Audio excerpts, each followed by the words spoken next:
everybody, welcome back to our small holding adventure. My name's Tracy and on today's video we're going to do a full garden tour. So right now it's the end of May and it's a little bit deceiving because the sun's out, so you'd be forgiven for thinking that we're at the end of spring, but we've actually had the strangest weather ever this year. It's been unseasonably cold, it's been extremely wet, and this is the first bit of sunshine that we've seen for a while. So while the sun's out, we want to give you a garden tour and show you what's going on.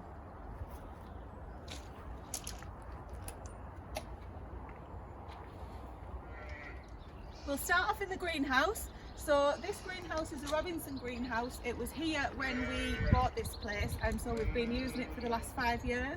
This year I would say is our most successful year yet, and the greenhouse itself is about 3 metres wide by about 8 metres long. We've never actually measured it except by Stephen's stride, so it's about that. So if you come on in, I'll show you what we've got going on. Starting off with the bad bits first. This is my working area, which as you can see is very much work in progress. I've actually just pulled a lot of plant pots in from the garden at the moment, so these are to sort out tonight.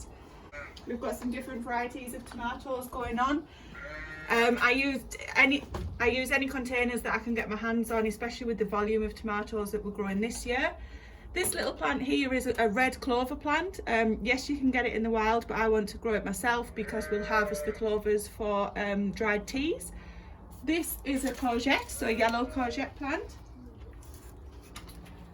Looking down here, we've got some herbs going on that usually I start them from scratch, but haven't had much luck this year with some of the herbs with the crazy weather we've got. So we've got some thyme, some black mint,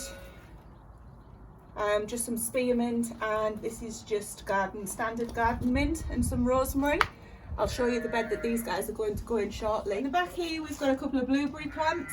You can actually see the blueberries are starting to form. So I think we've decided to only grow these indoors next year.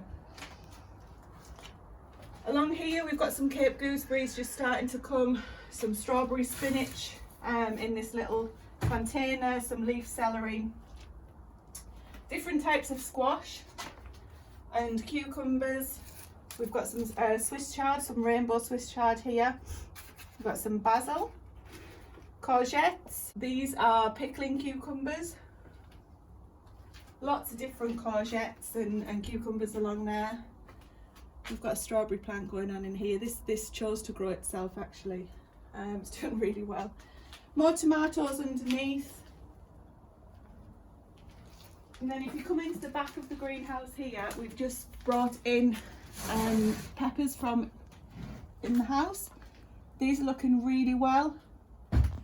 Now that the temperatures are hopefully above, hopefully we won't see any more frosts. We've got some aubergine. These are one of the only plants that I've actually bought in outside of the herbs that I showed you. These are grafted. I've never had any luck with growing aubergines. We're in the northeast of England. It doesn't have the hottest of, longest of summers. So I've bought those in just to give us a fighting chance. We've got lots more peppers under here, lots of different varieties. Now interestingly, if you look at this plant here, it's been attacked by aphids. So what I'm going to do, I think we'll have lost this plant. You can see on some of the bigger, healthier ones as well. Can you see that? Mm-hmm. So what I've looked up, apparently if you use a solution of dishwasher, like fairy liquid, and water and give them a spray, that should keep the aphids off. These are some of the squash. I don't know how you pronounce this one, Marina de Chio or something like that. So these guys will be heading outside shortly once they've established a little bit more. Lots more peppers underneath here. This big guy here is a cucumber. We've got 4 different varieties of cucumbers here. We've got Wautoma, I'm not sure how you pronounce that, Pissandra, Telegraph. Just trying to see what grows best for us in our environment.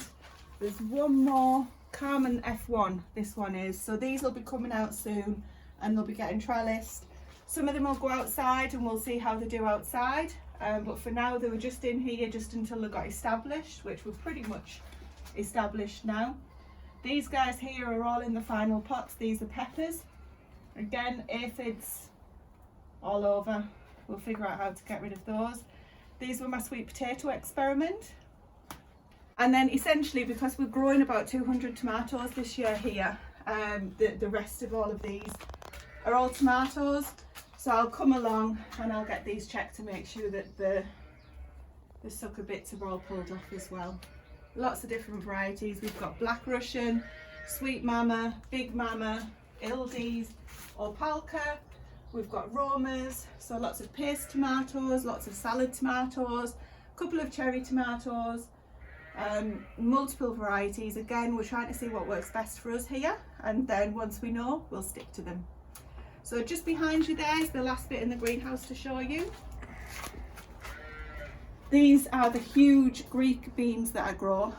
So I saw these on Liz Zorob's channel. They are Greek gigantes or gigantes, I'm not sure how you pronounce that, but those guys are fascinating to look at. These plants here are suffering a bit because of the heat that they've had today, but we've got lots of different types of spinach: perpetual, Rubino, Matador, Red Russian. Some of these will be okay once we've given them another water. More types of Swiss chard. These are interesting here. These guys are the big white radish icicles that you get, or mouli I think you pronounce them. Anyway, I've sown these, multi-sowed these, and they're going to go in a container outside just to give them a fighting chance. Then we've got more leeks. That's not a leek. That's something that's thrown itself in there. We've got creeping thyme, lemon balm, so different herbs going on here, and then some more peas, more spinach. These peas here are just almonds, and some more herbs, coriander and things at the back. So it's a super busy greenhouse at the moment. Now the weather is about to turn, so the rain is going to stop. We've got no more frosts. Now the weather is turning. We're starting to move some of these outside, and it's about time because it's absolutely cramped in here. Okay, let's go into the vegetable garden, which has got a little polytunnel in there as well, so we'll get started there.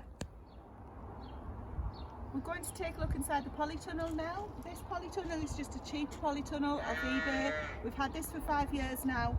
Steve anchored it in fantastically when we moved in, and it's only just starting to rip and to give way. But I highly recommend those for anybody that's just getting started. It was under £100 and it served us well. It's 6 metres by 3 metres, and it's the same width as the greenhouse and just a little bit shorter. So just before we go into the polytunnel, let me show you what we've got going on here. So this was my attempt at containing the Jerusalem artichokes. Every year Stephen and I say that we've dug them all up and that they won't be coming back in a bed that I'll show you shortly. Every year it proves us wrong. And the next tub that we've got here is just containers, that we've got leeks in this one, a courgette, salad, more leeks, and this one's just waiting to be planted. This is actually just our rotten horse manure, and what I'll do is cover that with compost ready to plant in that. Behind you we've got a cranberry bush, so I've kept that in a container because it wants the ericaceous soil, and when I've had one before I managed to kill it. So coming inside, and I'll just quickly show you in here. So there's a few mistakes, few learning curves in here, and some things that are working. So down to my right, these are all turnips.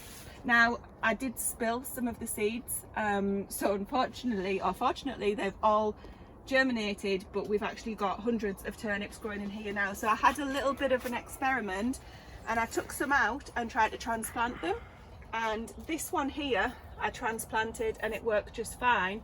All of this row behind it, once I knew that this had become established, I've transplanted those too, so I'm hoping that this should come back to life quite soon.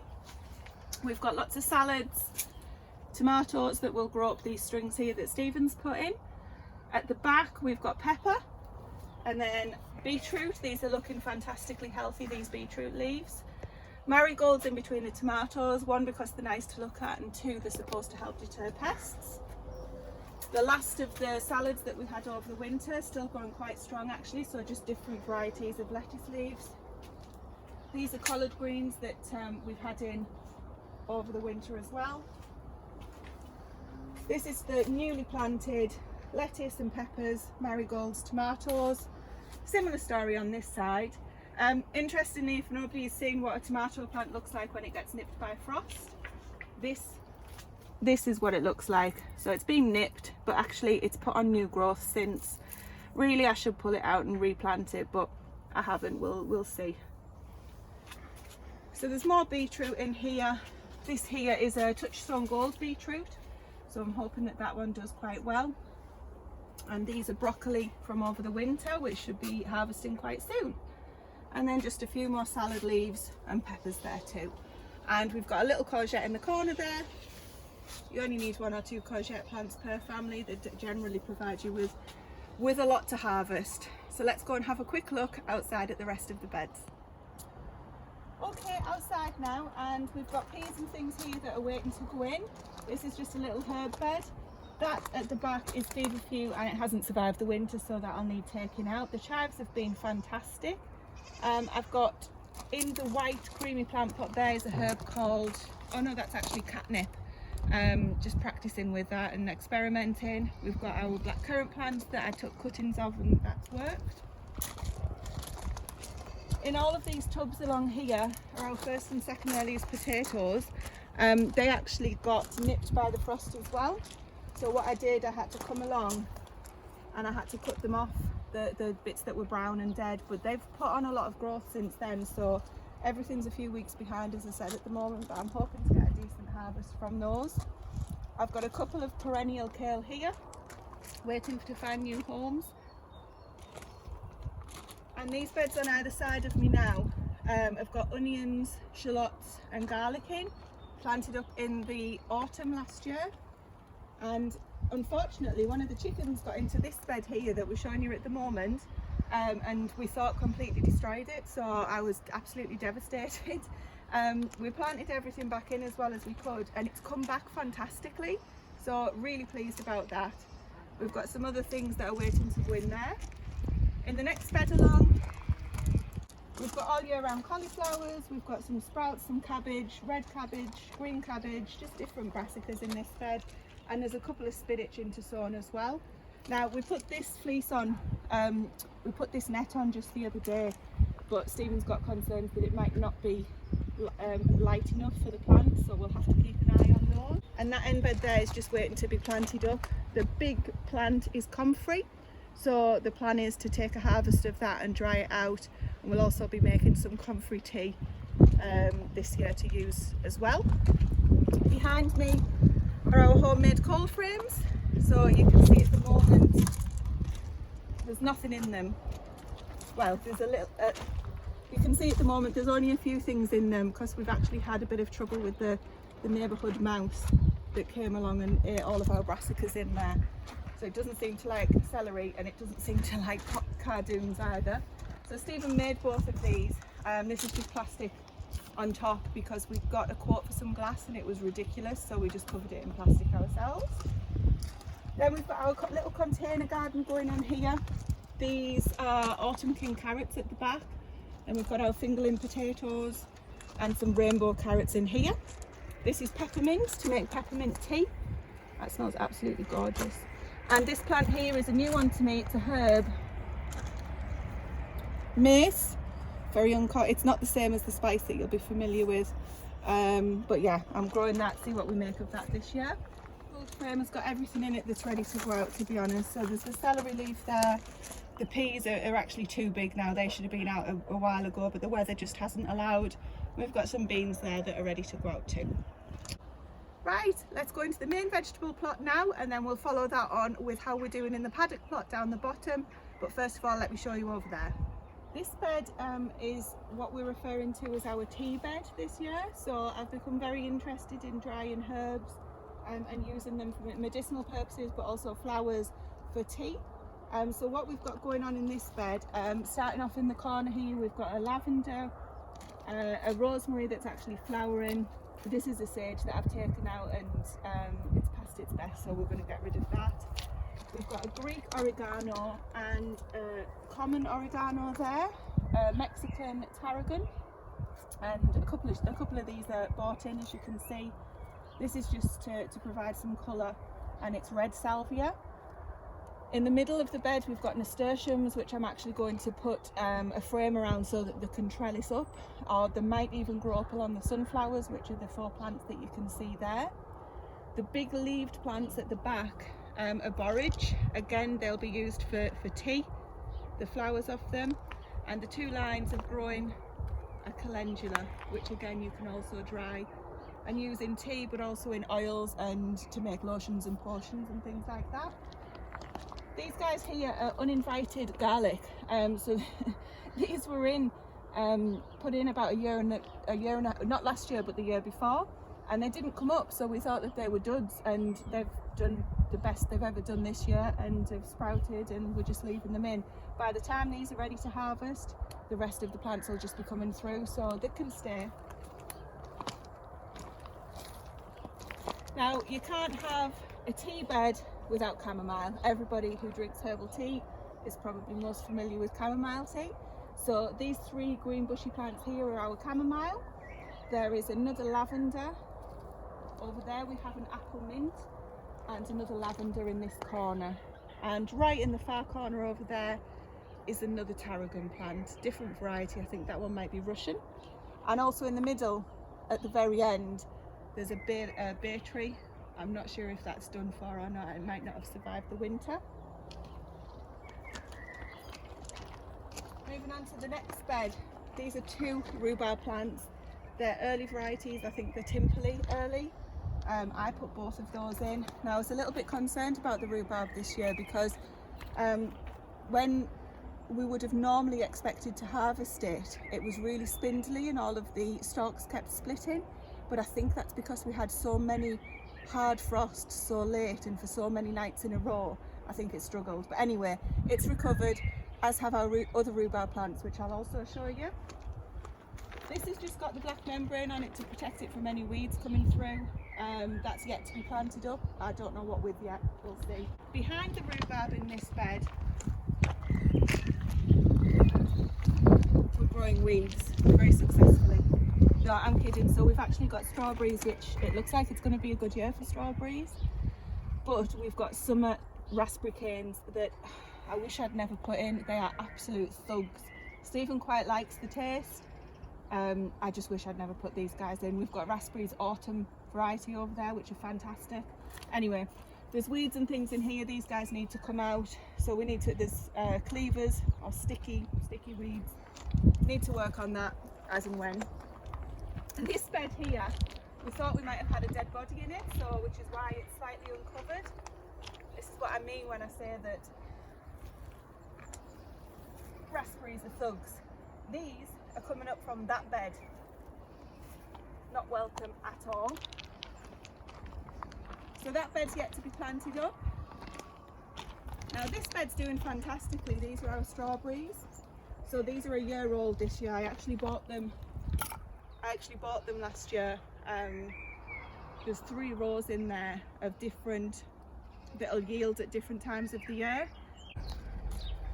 So the strawberries are looking really healthy this year. I expect to get a good few years out of these before we'll need to replace them. The netting is just to keep the birds off, to try and stop them landing on and pecking at the strawberries. But we do get an allotment mouse here, so I'm presuming he'll have his fair share as well. Now this bed is the asparagus bed. This has produced fantastically every year since we've been here. This year, however, some of them have been a little bit spindly, and if you can see that, it's just they're not as good quality or as healthy as they have been in previous years. Now we mulch this every year, and I don't know if it's the frost this year that's done this, but they're still producing enough, certainly enough for a family of 4, and we're getting more than we need, but it's just noticing that it's different to previous years. This bed here, I've sowed carrots and parsnips, beetroots and turnips in. Now for some reason the carrots and parsnips haven't come up, and the reason that it's so weedy is 1, I haven't weeded it, but 2, because I'm waiting to see, the carrots and parsnips can take quite a long time to germinate. You can see where the rows are, so I'm just waiting to see if anything does come up in this before. There's actually a couple of carrots, but I think I'll resow this bed. Still plenty of time. Behind me here, this area has just been uncovered this weekend, so I'm doing this on Monday night, and this weekend, literally yesterday, In between the rain showers again, we've uncovered this. It was covered in nettles, and there was a couple of blueberry plants that you'll see in this bed here that we were just talking about. We're going to put those in pots and keep them inside because they really don't like the weather here in the northeast of England. We've got a spaghetti squash at the back in the middle, so the big leaves there. There's a spaghetti squash, my first year of growing those. And we've got a couple of outdoor tomatoes on either side. Might be a little bit too shaded for them, but those guys are the spares. We've got a curry plant here, and all of these guys along the bottom are more calendula. So again, everything has a purpose, and that will be done for teas. We've got another garden mint here, and oh my goodness me, it's not even in a pot. So that will hopefully take over, which is fine because I want that really for this area of the garden. And we've got some red vein sorrel around the compost bin there too. That'll be nice in salads and soups. So I'll quickly show you this side of the veg plot now. Basically, all of these are outdoor tomatoes. The variety is Outdoor Girl. Now, they've done really well for me here in the past years. So fingers crossed they'll do quite well this year. We are a little bit further behind, as I said. Now, this side of the veg plot gets more shade than that side, but these thinner beds, they're easier to put the tomatoes in. So we'll have to see how that works out. I've got a few broad bean plants at the beginning of this bed, and then we've got the sugar snap peas and some alderman peas on this side. So they're your standard English peas on the left, and the sugar snap variety on the right. This is another onion bed. We do try and grow all of our own onions, or as much of our own veg as we can, which is why we've got so much of everything. So there's red onions and white onions in there. They again were planted in the autumn, looking very well. Now, this bed is our kitchen garden bed. So what I'm trying to do here is show how much food you can grow in a small space. So it's about 6 meters by 4 meters, I think this bed was, something like that. And it's the first year I've tried to do this, so it's learning for me as well. But we've got all sorts in here. So just really quickly, we've got broccoli and cabbages. In the middle there, we've got some bok choy and some salads. Over by the hedgerow, broad beans, and they're intersown with Charlotte potatoes. So you can see those potatoes coming through. Behind them are more potatoes, some of which you can see coming through as well. We've got a purple sprouting broccoli at the back, and that's a little perennial kale behind it, which is just yet coming through. Down here we've got beetroot and spinach. And then the middle, these guys here are our shallots. So we've got a row of shallots, and underneath this netting are our leeks, but they're so small and the neighbourhood cats like to pay us a visit sometimes. So I'm just protecting those until they get a little bit more established. And at the back there we've got cauliflower, kaleets, walking tree cabbage, spinach, celery, more carrots and parsnips sown that didn't take either, so I'll get those put back in. But yeah, there's more calendula. We've got absolutely loads going on in this bed. Down here are the radish that have come through. So when I sow the carrots and parsnips, I intersow them with radish, just so you can see where the lines are. Now the radish have come through, the carrots haven't. So we'll get those harvested and get more sown. In this last bed here, we've got 4 big gooseberry bushes. Now there did used to be 8, but we decided to take them out because they just weren't giving them, didn't have enough space to thrive. And if you just take a look on the floor, what we've got here is spent goat bedding. This white bag that's along the pathway there is full of goat bedding. Spent goat bedding isn't like a horse manure or sheep manure where it's hot. You can just literally put it straight on, the same as duck. So if you've got ducks, duck manure, duck bedding can go straight on your veg plot as well. Chicken, horses, sheep, that kind of thing, you have to wait for it to rot down. So we're lucky enough that we can use our goat bedding as a mulch, and that goes straight onto the floor here, and it suppresses the weeds, and it's done an absolutely fantastic job. So these guys are coming on amazing, and if you get a close up there, you can actually see there's a baby gooseberry and some bigger ones here too. And then once you start looking, you'll see there's actually hundreds. So yeah, we need some decent gooseberry decent gooseberry recipes this year. This middle row here is just starting to come through. These are our autumn raspberries, so these canes were cut right down in the winter last year, or early this year actually. And these are all our autumn raspberries. I panicked that last year that I'd killed these off because I cut them so low. I didn't. They came back and they were better than ever. So these are fantastic. I can't wait to have these this year. And then just in this next bed here, the black currant bushes, red currant and white currant. Now loads of different options that you can do. You can make tea out of these leaves like you can with the raspberry leaves as well. These are always prolific and do us fantastically, so I'm really pleased that we've got these guys in. Last but not least, we've got our other rhubarb patch. Just to give you an idea,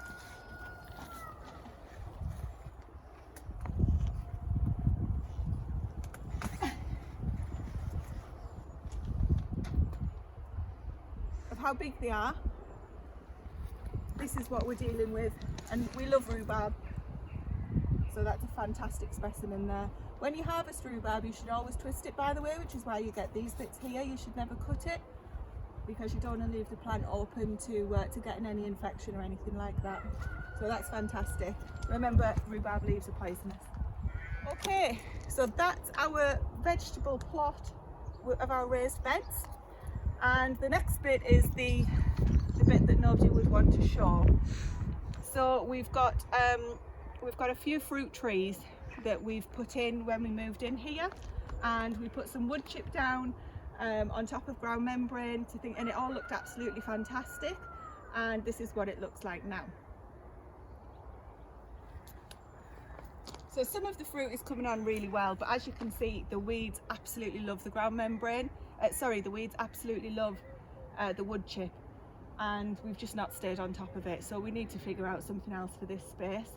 The honeyberry plant is growing huge and it looks really well, so I'm pleased about that, and it's actually got some small honeyberries starting to come on it as well. This monster here is an apricot tree.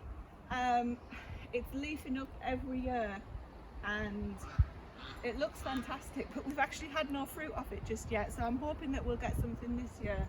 I'm not sure with the late frosts, but we'll see. This is here, we've got an almond tree.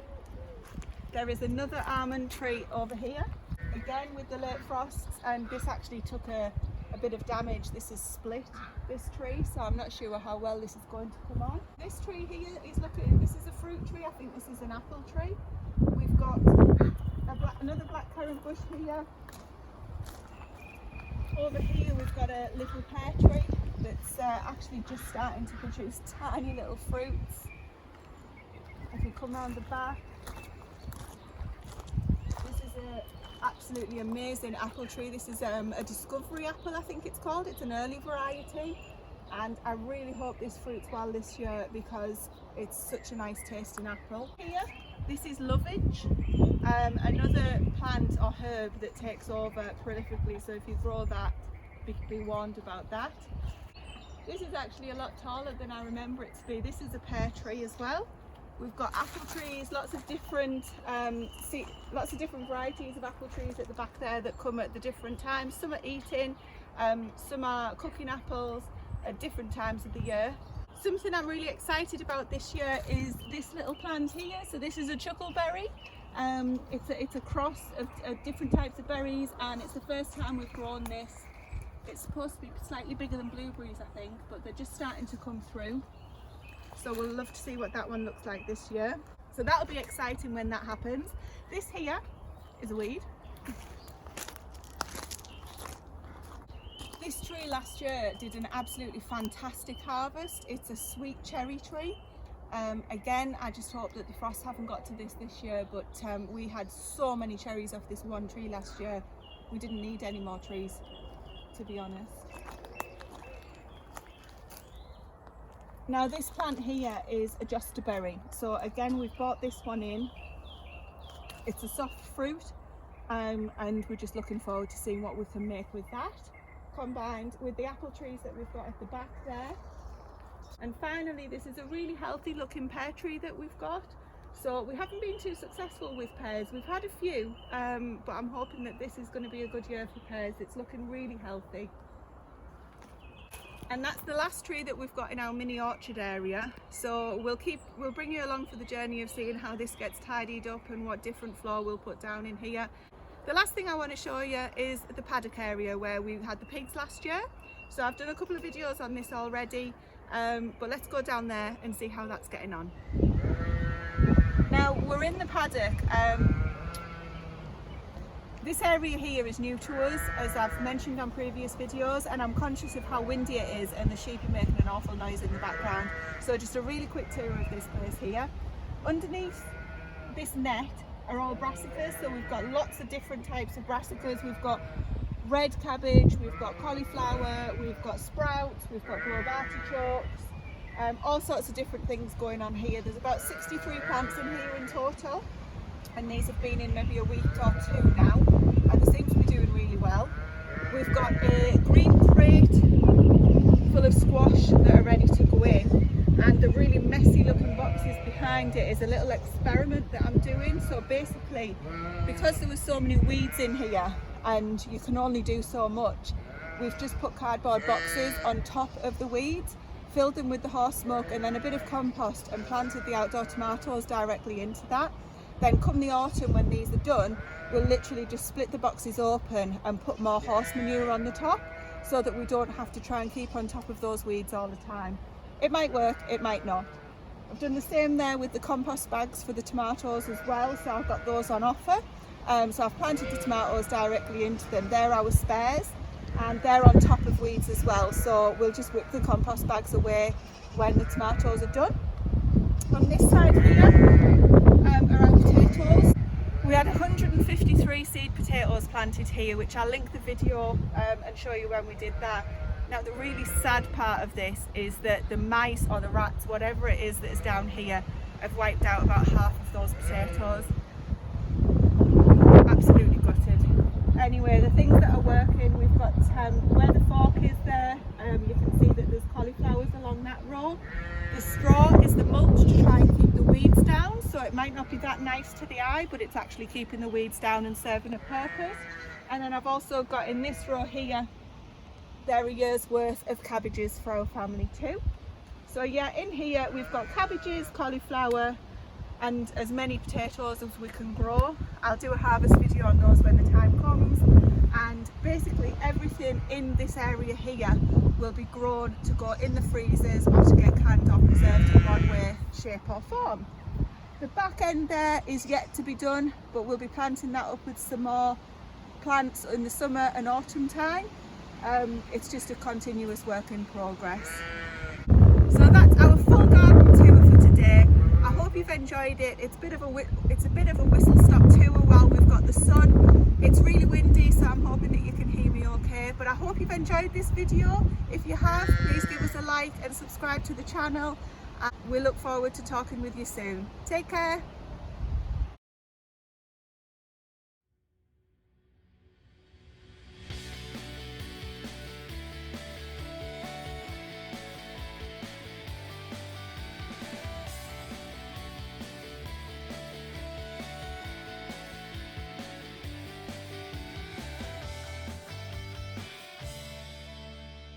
I think they're good.